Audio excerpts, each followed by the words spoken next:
Welcome back to Project Takiv. Today, we are starting our next chapter, India on the eve of British conquest. Before we can understand how the British took India, we must first understand why India was available to be taken.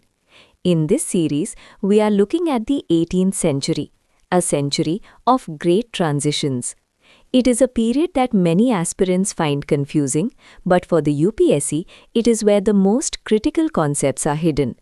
Today, we go behind the curtain of the mighty Mughal Empire.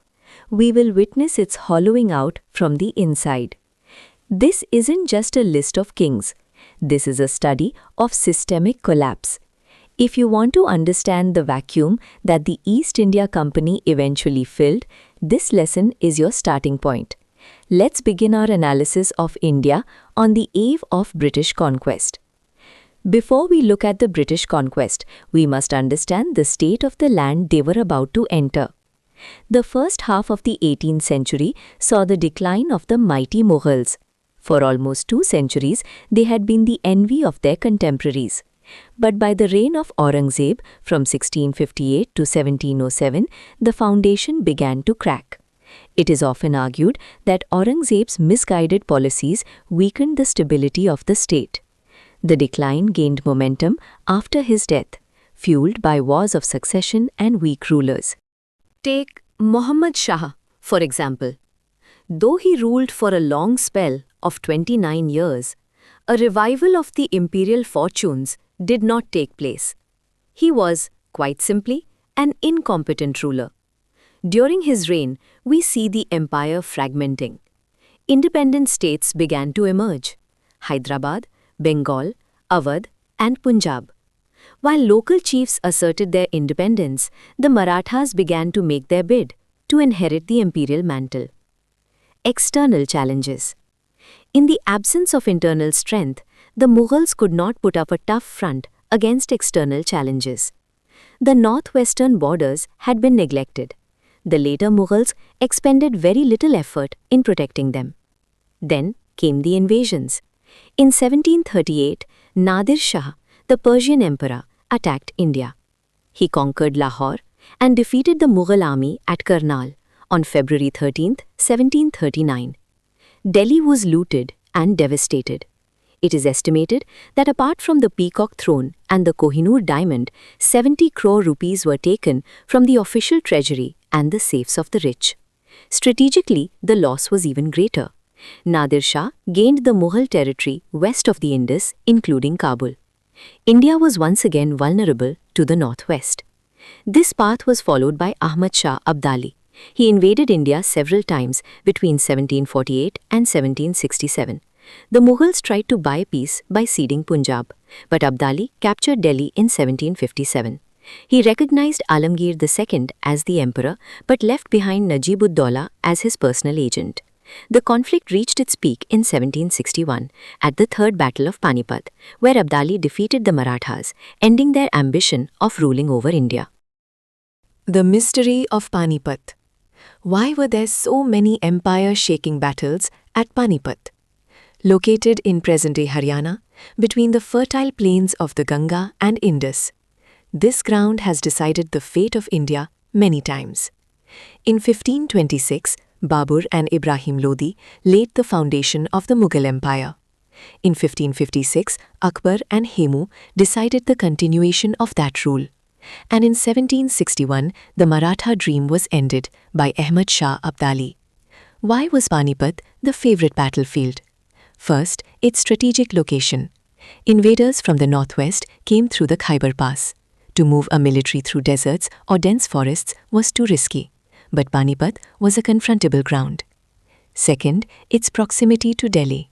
Indian rulers could transport weapons and food while keeping the capital insulated from the conflict. Third, the terrain.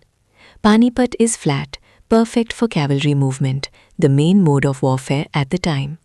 Finally, the logistics. The Grand Trunk Road made it accessible.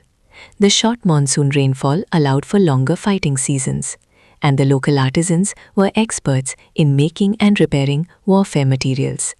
Panipat was not just a location, it was a strategic choice. the weak rulers and the internal collapse. The succession of weakness. After the death of Aurangzeb, the Mughal throne became a revolving door of weak and incapable rulers. This was the great internal challenge that hollowed out the empire from within. It began with Bahadur Shah I in 1709. At the age of 63, after a bloody war of succession, Prince Muazzam took the title. He was known as Shah-e-Bekhabar, the heedless king.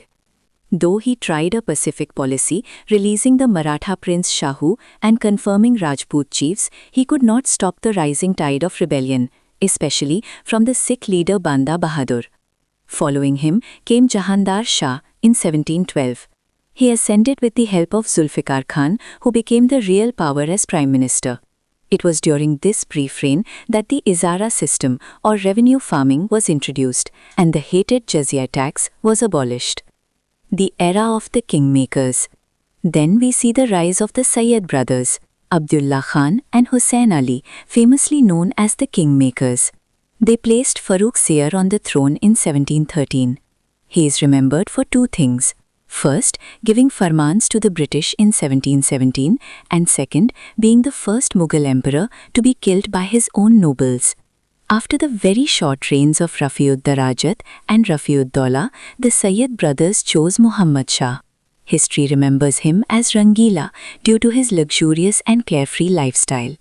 Ironically, with the help of Nizam-ul-Mulk, Muhammad Shah eventually killed the Sayyid brothers, but the damage was done.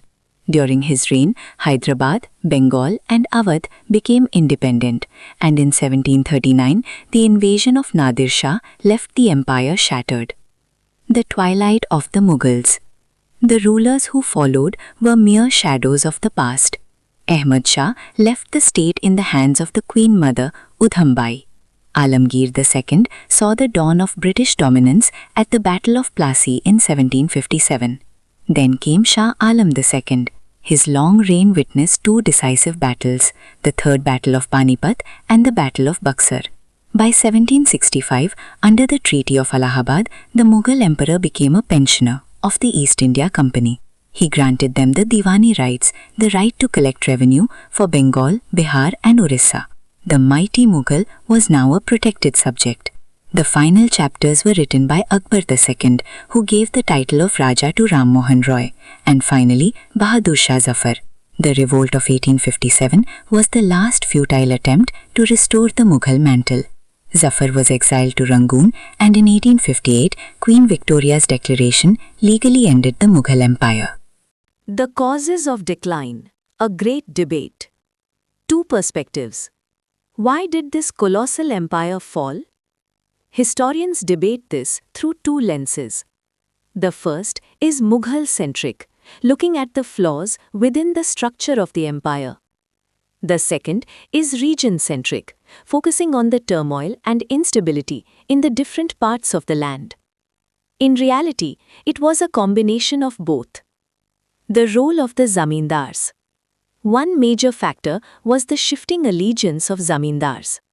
These hereditary landholders who helped collect revenue began to grow in power. As the central authority weakened, regional loyalties took over.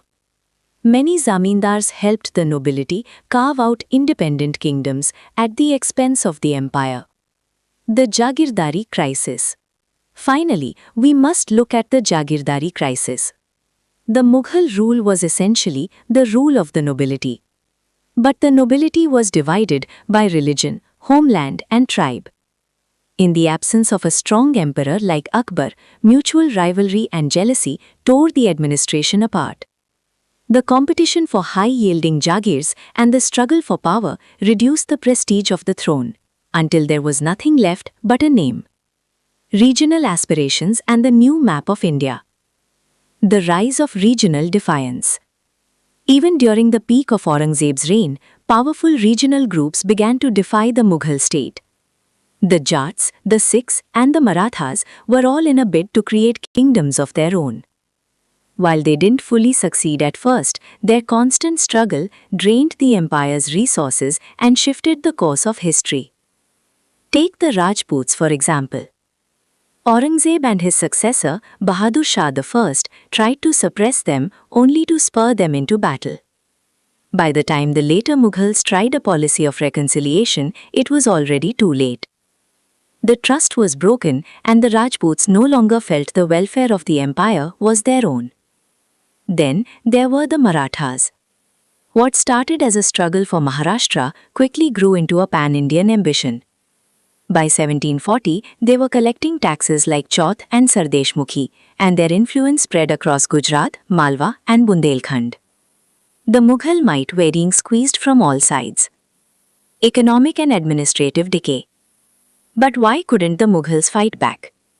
The answer lies in the Jagirdari crisis. The number of amirs and their ranks had increased sharply, but there was no more land to distribute as Jagirs.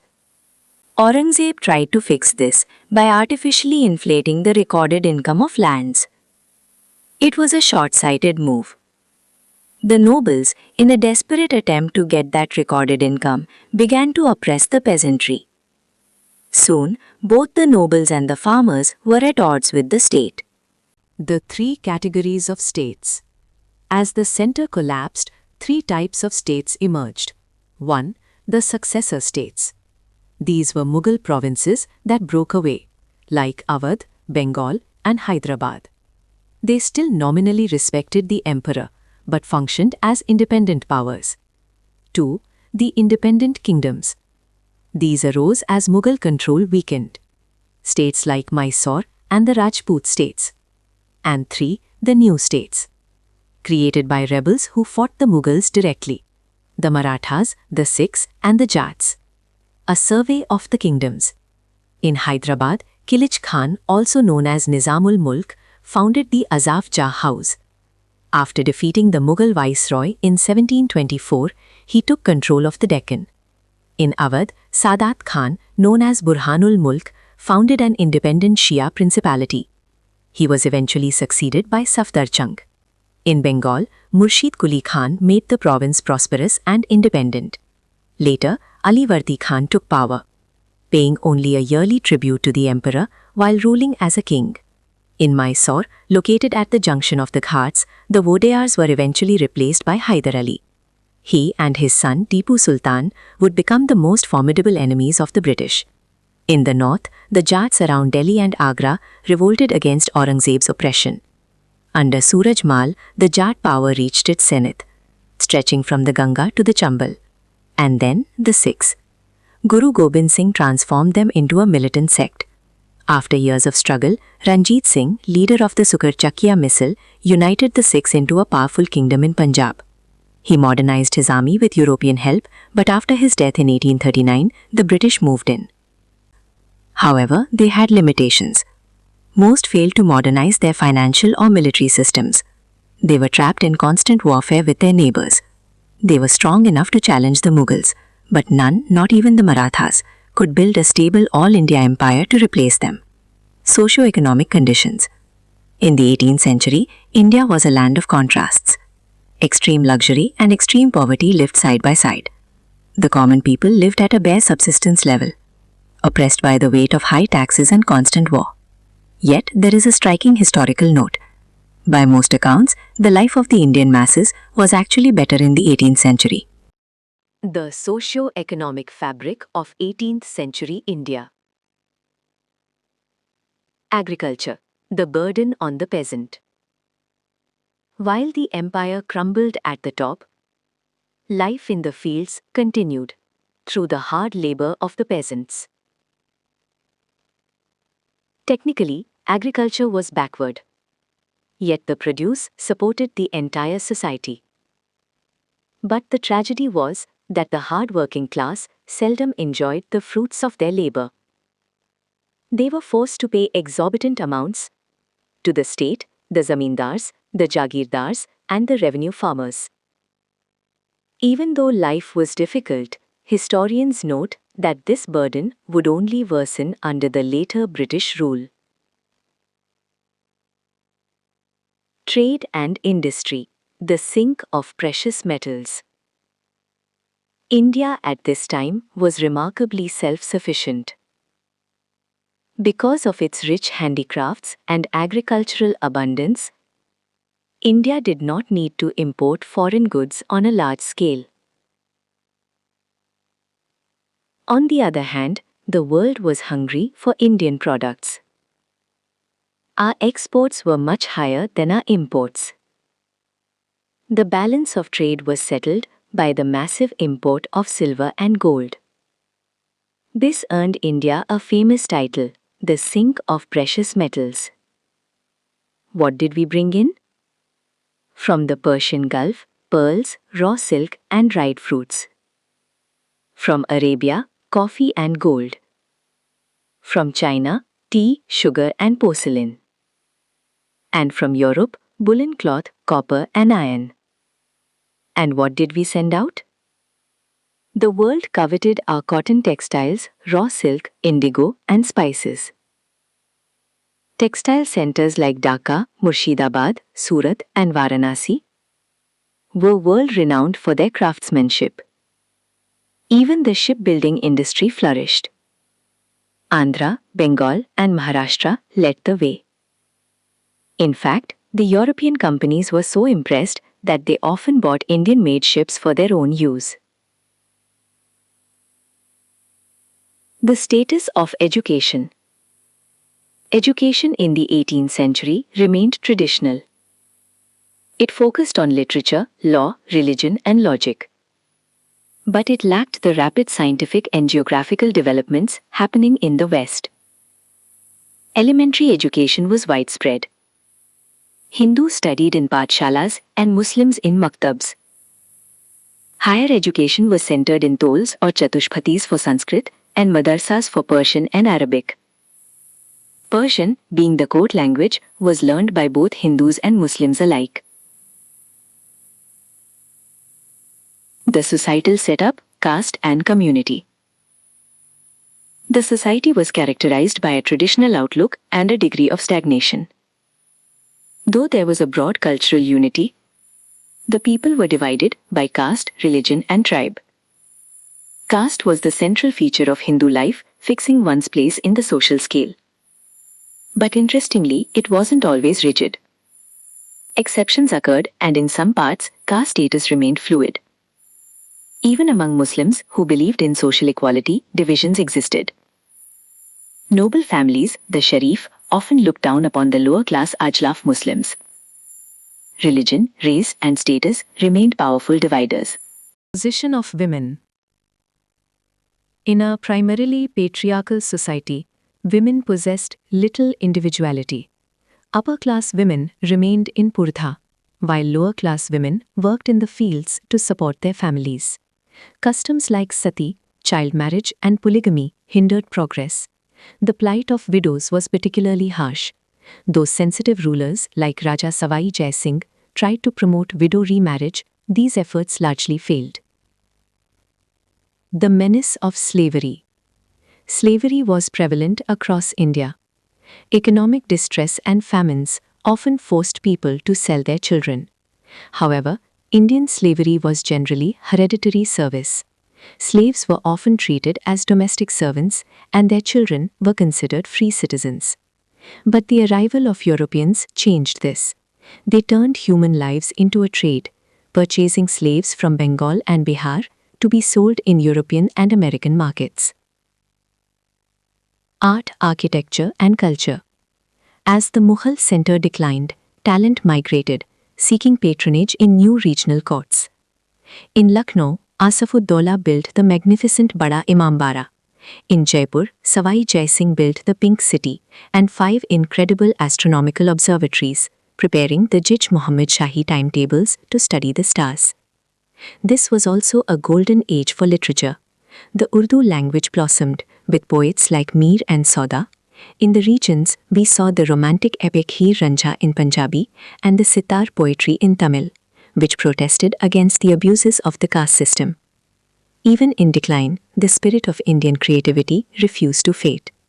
We now understand not just how the Mughal Empire fell, but the deep structural, economic, and regional reasons why India was so vulnerable at this critical juncture.